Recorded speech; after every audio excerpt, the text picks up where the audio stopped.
सेवारो म मारुहाङ खवाङ लिम्बू तपाईहरुलाई यो मेरो युट्युब च्यानलमा हार्दिक स्वागत छ। यो मेरो युट्युब च्यानलमा रेगुलर बेसिसमा किराँत याक्थुङहरुको याक्थुङहरुको अथवा लिम्बूहरुको भाषा, साहित्य, संस्कृति तथा मुन्डुम रेटोएको बारेमा चर्चा गर्दै आइरहेको छु।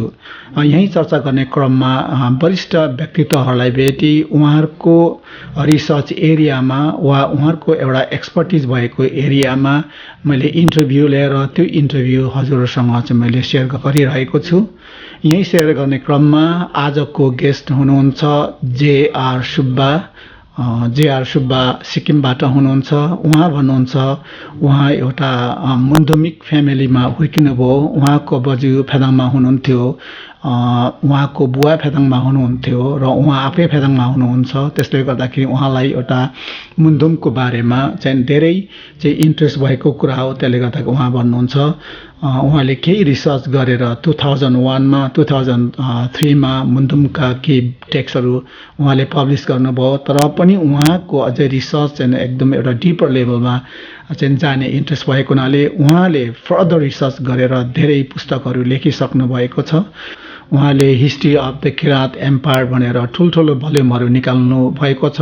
अब स्वागत गरौं हाम्रो दाइ जेआर सुब्बालाई। मेरो नाम जसराज सुब्बा, मेरो बाबुको नाम धनमान सुब्बा हो। म पश्चिम सिक्किम हिगोको निवासी हुँ।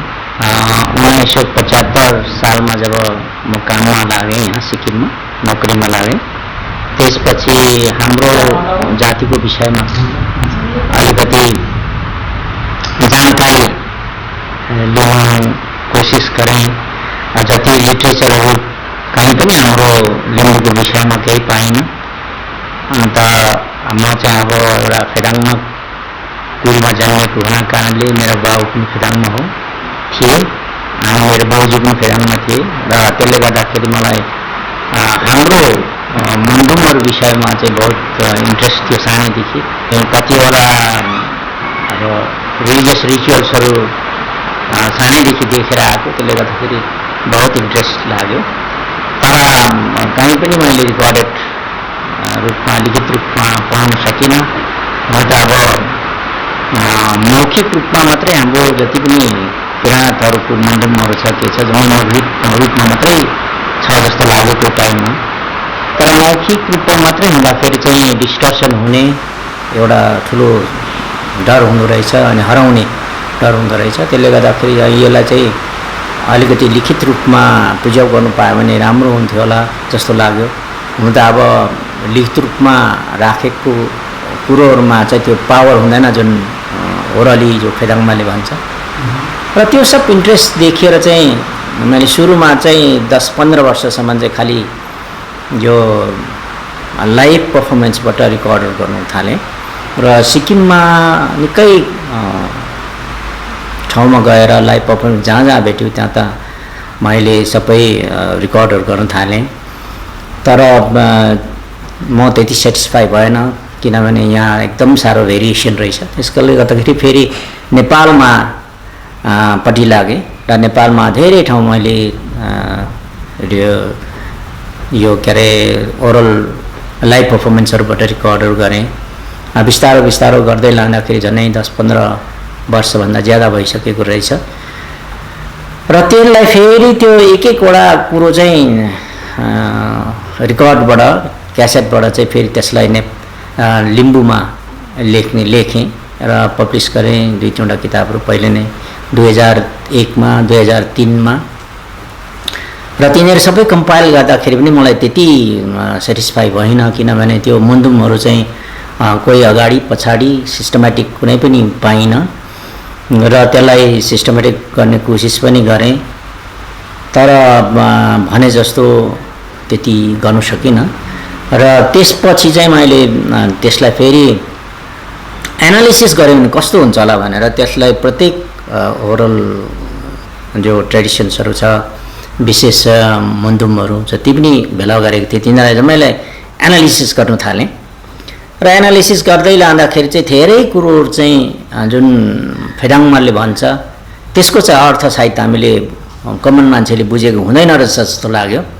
र त्यसलाई एनालिसिस गर्दै लाँदा थियोरेटिकली फिलोसफिकली लिङ्ग्विस्टिकली त्यसलाई एनालिसिस गर्दै लाँदा मैले आकाश पातालको फरक पाएँ र त्यसपछि जति पनि किताबहरू मैले निकाल्दै लगेँ सानो सानो तिनीहरू प्रायः जम्मै नै त्यो एनालिसिस मात्रै छ मेरो। सबैको क्यासेट बनाएर राखेको छु, सिडी पनि बनाएर राखेको छु, पछि हराउँछ भनेर त्यसले गर्दाखेरि त्यो सिडीमा प्रिजर्भ गरेको छु। जति पनि इभन गानाहरू पनि जति छन् पाएको छु जम्मै सिडीमा प्रिजर्भ गरेको छु। पुरानो पुरानो गानादेखि लिएर अनि मुन्दुमहरू जति पनि पुरानो पुरानो छ सबै सिडी बनाएर राखेको छु प्रिजर्भेसनको लागि, र ताकि त्यो सिडीहरू चाहिँ पछि फ्युचर जेनेरेसनलाई पनि एभाइलेबल होस् भन्ने हिसाबले। अनि त्यहाँदेखि चाहिँ बिस्तारै बिस्तारै त्यो एनालिसिस किताबहरू निकाल्दै लगेँ र त्यसपछि जति जति इन्ट्रेस्ट जाग्दै गयो उति उति अझै थुप्रै कुरोहरू गर्नुपर्ने कुरोहरू मलाई लाग्यो। हाम्रो सिक्किममा चाहिँ 1968 देखि नै ल्याङ्ग्वेज पढाउने पर्मिसन छेउगेलले दिएको थियो बी क्लाससम्म, तर त्यो राम्रो हुन सकेको थिएन, त्यो पढाउन थालिएको थिएन किनभने त्यसमा पढाउने र लेखाउने सिस्टम त्यो इभल्भ गर्नु सकिएको थिएन सक्सेसफुली।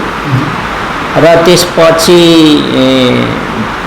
यो जब गभर्मेन्ट अफ इन्डियामा सिक्किम मर्ज भएपछि चाहिँ एउटा राम्रो मौका पायो र त्यसपछि स्कुल्समा पढाउनु थाल्यो यो शिक्षा लिम्बू ल्याङ्ग्वेज चाहिँ पढाउनु थालेपछि चाहिँ हाम्रो भाषा चाहिँ प्रोटेक्सन भएको जस्तो लाग्यो र अहिले सिक्किममा बोलिने जति पनि भाषाहरू छन् जम्मै प्रोटेक्टेड छन् र अहिले हाम्रो ल्याङ्ग्वेज चाहिँ अब MA सम्म पुगिरहेको छ।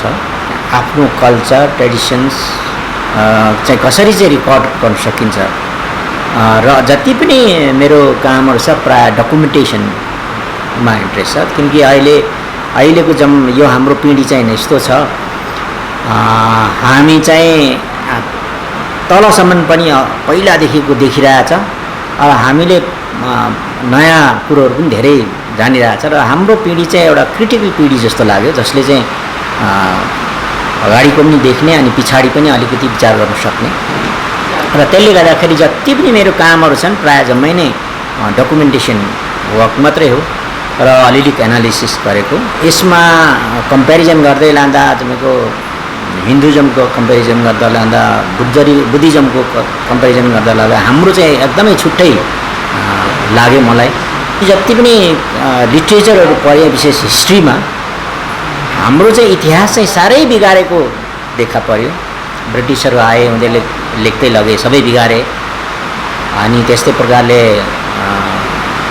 हेरौँ भने अब इक्जाम्पल हाम्रो सिक्किमकै इतिहास हेरौँ, सबै बिगारेको छ।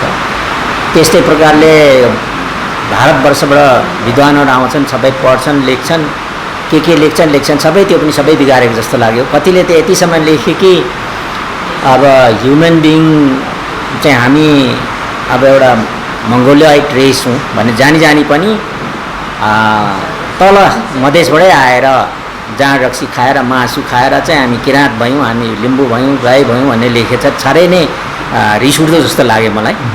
त्यसपछि चाहिँ होइन, सबभन्दा पहिले त हामीले इतिहास चाहिँ राम्रो सोझ्याउनु पर्ने रहेछ जस्तो लाग्यो।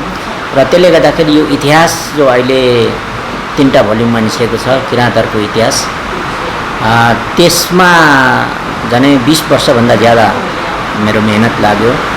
किनभने त्यो प्रत्येक जाति यो किराँत भन्दाखेरि चाहिँ हाम्रो नेपालको पूर्व नेपालदेखि लिएर बर्मासम्म हामी जानु पर्दो रहेछ। यति विघ्न जातिहरू किराँत जातिहरू रहेछ।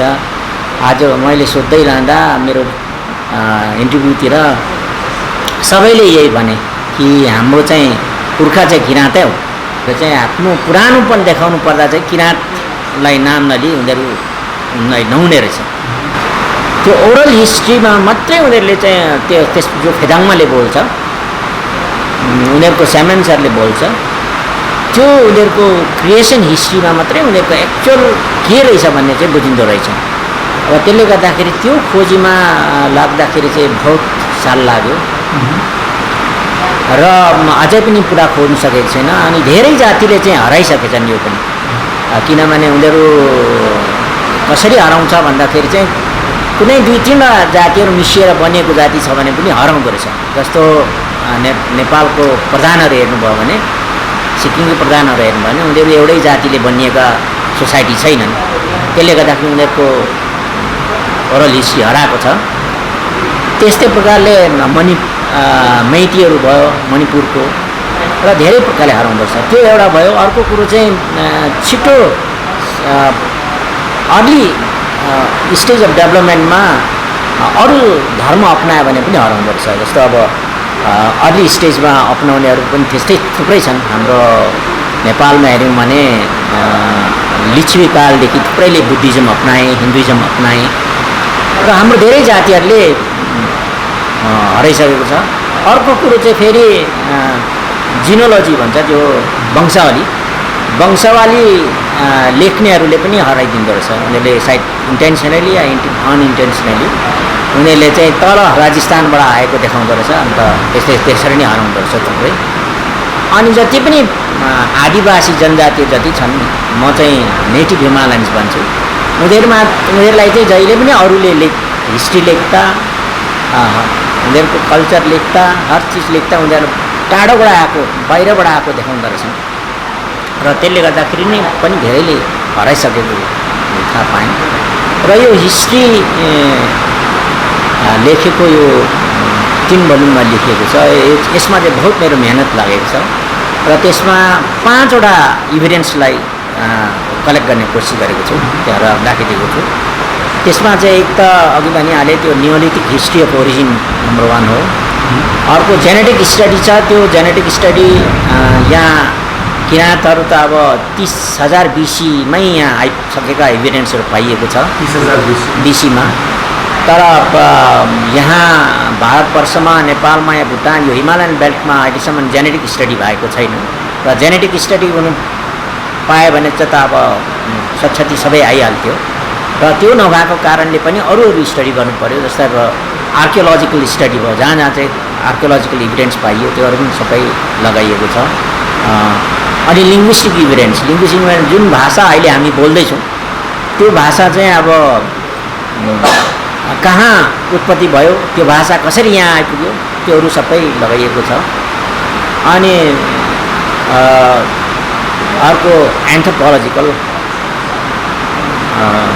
इभिडेन्सहरू, एन्थ्रोपोलोजिकल इभिडेन्समा जम्मै आफ्नो नाक कस्तो छ, कान कस्तो छ, आँखा कस्तो छ, हर चिज स्टडी गर्नु पर्यो। हो तिनीहरू सबै छ।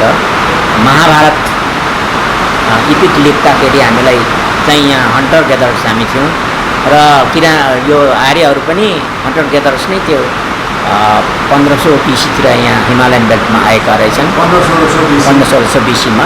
र त्यति बेला उनीहरूले हामीलाई किराँत भनेको रहेछ। त्यति बेला उनीहरू पनि हन्टर गेदर्स नै थियो, हामी पनि हन्टर गेदर्स नै थियौँ र हामीलाई चाहिँ किराँत भनिएको रहेछ। यो भेगमा हामी इथनिक ग्रुप एक ठाउँ बसेर चाहिँ हाम्रो कल्चर डेभलप भएको छ।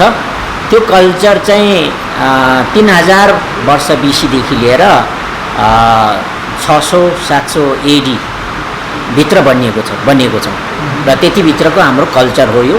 त्यसले गर्दाखेरि हामी कुन ठाउँमा चाहिँ कल्चर डेभलप भएर चाहिँ हामी लिम्बू भयौँ, राई भयौँ इत्यादि हेर्नु पर्दाखेरि चाहिँ किराँत नगइसम्म चाहिँ हाम्रो पत्तो लाग्दैन। यो इतिहासमा जति मैले पाउनु सकेँ इभिडेन्स र खोज्नु सकेँ त्यति सामेल गरिएको छ। अब आउँदो जेनेरेसनले अझै यसलाई खोज्नु पर्यो, यसलाई बढाएर लानु पर्यो र राम्रो गर्नु पर्यो। र अहिले यो कल्चरल हेरिटेज स्टडी गर्नु थालेको छु र यो 184 जातिको चाहिँ कल्चरल हेरिटेज स्टडी गर्नु सक्यो भने योभन्दा ठुलो कामहरू केही हुँदैन होला जस्तो लागेर मैले अहिले सिक्किममा 10वटा किराँत जातिहरू छन्, उनीहरूको कल्चरल हेरिटेज स्टडी को लागि फिल्ड वर्कहरू गर्दैछु। म चाहिँ एउटा एक्टिभिस्ट मात्रै हो, म प्रोफेसनल होइन, राइटर होइन, प्रोफेसनल रिसर्चर होइन। त्यसले गर्दाखेरि मलाई बहुत कठिनाइ पर्दो रहेछ र समय पाएको बेला गयो, अलिकति कोट्यायो, अर्को पालि गयो फेरि अलिकति कोट्यायो, त्यस्तै प्रकारले कन्टिन्युअस रिसर्च गर्न सकिँदैन, किनभने फाइनेन्सियल प्रब्लम हुँदो रहेछ। इभन लेखिसकेर पनि त्यसलाई छपाउनु साह्रो मुस्किल पर्दो रहेछ, किनभने आजकल कुनै कुरो छपाउनु एकदमै महँगो पर्दो रहेछ। र यो सब कठिनाइहरू हेरेर पनि अब मलाई चाहिँ अब मेरो फ्यामिलीबाट बहुत सहायता भएकोले गर्दा उनीहरूको विचार राम्रो भएकोले गर्दा अहिलेसम्म यो कठिनाइहरू झेलेर आएको छु र गर्दैछु अहिले रिसर्च। तर जहाँसम्म जानु सकिन्छ त्यो म आज भन्नु सकिँदैन, किनभने मेरो उमेर आज 71 नागिसक्यो र त्यसले गर्दाखेरि अब समय कति पाउँछु त्यो म भन्नु सक्दिनँ। तर मलाई लाग्छ यो कल्चरल हेरिटेज स्टडी गर्नु बहुत जरुरी छ, नत्र भने चाहिँ हाम्रो सबै हराएर जाने रहेछ। किनभने हामी चाहिँ यो नर्थबाट टिबेटन कल्चरले अनि साउथबाट हिन्दू कल्चरले र अङ्ग्रेजीमा भन्छन् यो इन्डिक कल्चर र टिबेटन कल्चरले चेपेर हाम्रो यो बिचको हिमालयन कल्चर चाहिँ त्यसै हराउनु आँटिसकेको छ। एकखेप आँखा देखाइदिनु हो। र अब त हाम्रो युनिभर्सिटी पनि आएको छ। यो युनिभर्सिटीमा कतिजना स्टुडेन्टहरू पिएचडी गर्ने स्टुडेन्टहरू पनि अहिले सामेल भएका छन् र आउँदो समयमा यो कार्य पनि राम्रो हुन्छ होला जस्तो लागेको छ। मेरो चाहिँ रिसर्च भन्नु हुँदाखेरि चाहिँ सबभन्दा इम्पोर्टेन्ट चाहिँ के छ भने चाहिँ उहाँहरूसँग गएर उहाँहरूले जो भन्छ त्यो चाहिँ एकदमै रेकर्ड गर्नु चाहिँ एकदमै इम्पोर्टेन्ट हो। उहाँहरूलाई कोट्याइरहनु पऱ्यो, उहाँले नभए भन्दैन। उहाँहरू चाहिँ रेकर्ड भन्ने क्यासेटमा उयो गऱ्यो, त्यहाँदेखि लेख्यो। किनभने उहाँहरूले सम्झिन्छ उहाँहरूको जति पनि जनजातिहरू छन् उहाँहरू चाहिँ एकदमै तर्सेको जस्तो भएका छन्, किनकि सायद त्यस्तै रिसर्च मान्छेहरूले घरिघरि झिझ्याउँछ होला उहाँहरूलाई। र कतिले त मणिपुर नागाल्यान्डतिर यस्तो पनि कुरा गरे, हाम्रोबाट सोधेर लगेर तिमी पैसा कमाउँछौ, हामीलाई चाहिँ के दिन्छौ? र त्यस्तो खालको मान्छेहरूकोमा डर पैदा भइसकेको छ। र उनीहरूकोमा चाहिँ सोध्नु पऱ्यो पार्टिकुलर। सपोज तपाईँको चाहिँ गाना गाउँदा के गाउँछौ, सिम्पल प्रकारले, या नाच्दाखेरि कसरी नाच्छौ, त्यो नाचलाई तिमीहरू के भन्छौ, अनि त्यस्तै प्रकारले तिमीले फेदाङमाले त्यो तिम्रो पूजा गर्दाखेरि के भन्छ हो, त्योहरू जम्मै रेकर्ड गर्नु पऱ्यो। अब किताबमा लेखेको भरमा चाहिँ कहिले पनि रिसर्च हुँदैन, किनभने त्यो अङ्ग्रेजहरूले लेखेको हुन्छ या त हाम्रो किराँत जातिहरू चाहिँ के छन् भने हाम्रोमा लिखित कुनै कुरो छैन, सबै ओरलमा छ। र त्यसले गर्दाखेरि अरूले लेखिदिएको किताबको भरमा लेख्यो भने चाहिँ या त प्लेन्सम्यानहरू आएर लेखेका हुन्छन्, उनीहरूले आर्यहरू रेसहरू, अनि या त अङ्ग्रेजहरूले लेखेको हुन्छ, सुनेको भरमा लेखेको हुन्छ उहाँहरूले। र त्यसले गर्दाखेरि यो सबै मिसइन्टरप्रिट गरेर उनीहरूले लेख्छन्। र आफूले चाहिँ रिसर्च गर्दा यही चाहियो कि उनीहरूकोबाट मुखबाट सुन्नु पऱ्यो, रेकर्ड गरेर त्यहाँदेखि आफ्नो एनालिसिस गर्नु पऱ्यो, र त्यो मात्रै ठिक लाग्छ होला जस्तो लाग्छ। मेरो रिसर्च चाहिँ के हेर्नु पऱ्यो भने totally based on field work चाहिँ बहुत इम्पोर्टेन्ट हो। साथसाथै अब त्यस्तो फिल्ड वर्क अरूले पनि गरेका हुन्छन्, र त्यसो गर्दाखेरि चाहिँ अरूको काम पनि एनालिसिस बनाउनै पऱ्यो, लिटरेचर रिभ्यू गर्नै पऱ्यो। त्यस बेला चाहिँ अब उनीहरूको पनि ऊहरू चाहिँ ल्याउनै पऱ्यो, उनीहरूको फाइन्डिङ्सहरू पनि। युनिभर्सिटीको रिसर्च स्कलर्सहरूको एमएससी पिएचडीको नानीहरूको कुराहरू गर्नुभयो भने उनीहरूलाई त गाह्रै पर्छ, किनभने 2 साल 3 सालभित्रमा उनीहरूले आफ्नो सक्नु पऱ्यो, त्यो पनि कोर्स पनि गर्नु पऱ्यो। त्यसले गर्दाखेरि उनीहरूलाई चाहिँ कठिनाइ नै पर्छ। अनि उनीहरूले चाहिँ जतिसक्दो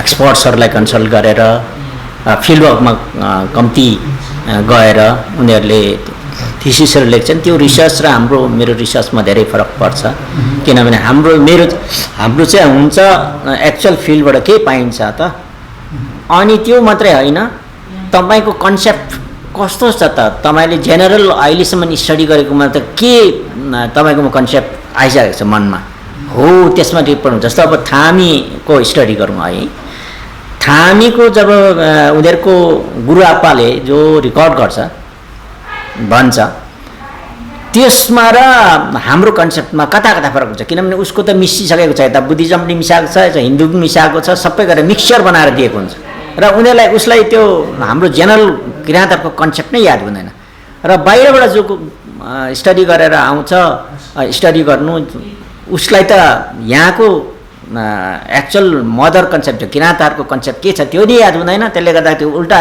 सबै इन्टरप्रेट गरेर लान्छ सबभन्दा ठुलो प्रब्लम चाहिँ यही देखेँ जो युनिभर्सिटीबाट या यो पिएचडी गर्नेहरूकोबाट जो रिसर्च आउँछ त्यो रिसर्च चाहिँ हदकल्चो जस्तो लाग्यो मलाई र रिसर्च गर्नु पर्दाखेरि चाहिँ मेरो ख्यालमा अहिले 1 साल 2 सालमा हुने कुरा चाहिँ होइन इनडेप्थ रिसर्च गर्नु पर्दाखेरि एटलिस्ट 10 इयर्स 20 इयर्स लगाउनु पर्छ त्यही सब्जेक्टमा अनि त्यो कन्सर्न जति पनि आदिवासीहरू छ उनीहरूसँग पनि कम्पेरिजन हुनु पर्यो र मात्रै त्यसको राम्रो हुन्छ जस्तो लाग्छ जस्तो अब हिमालयन बेल्टमा जति आदिवासीहरू अहिले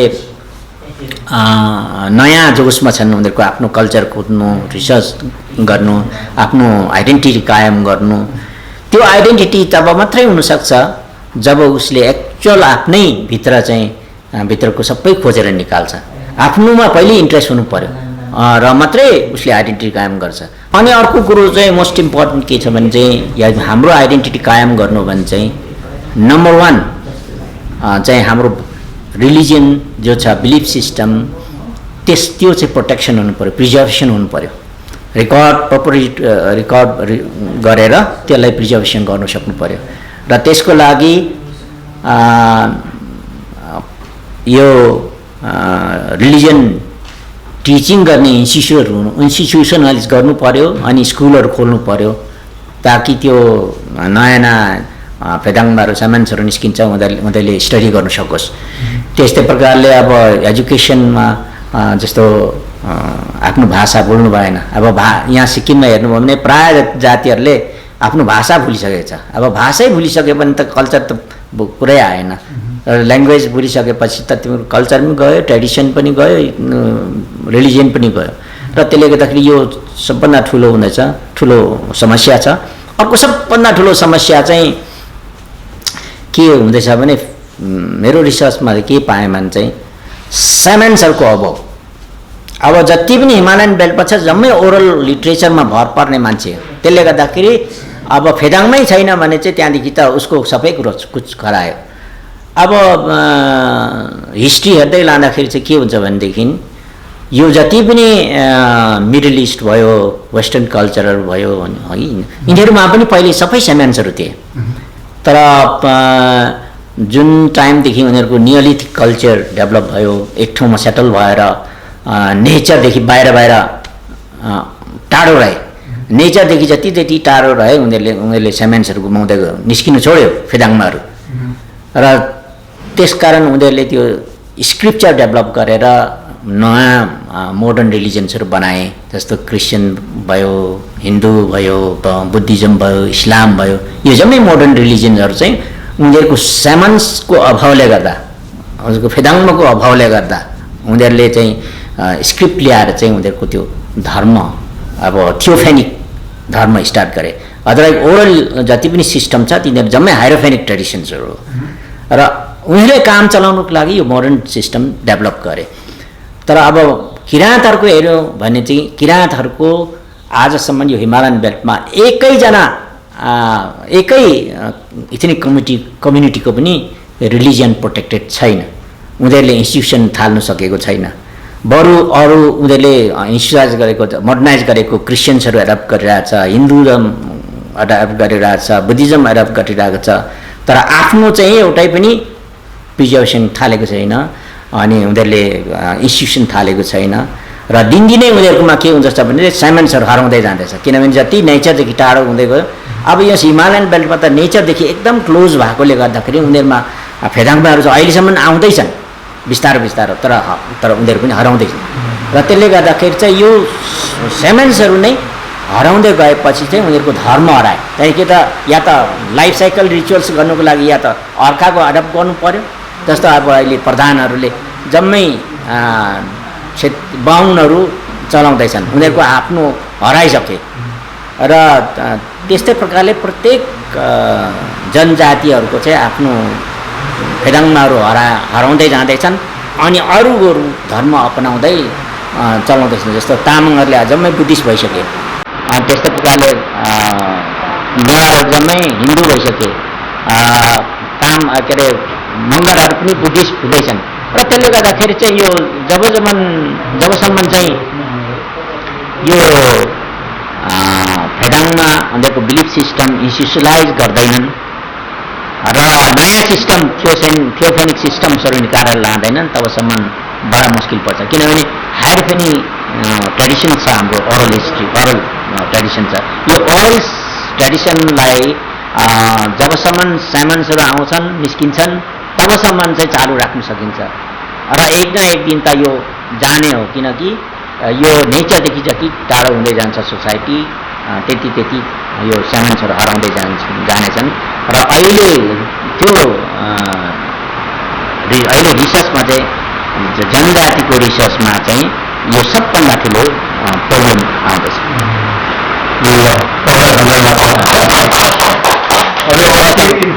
धन्यवाद।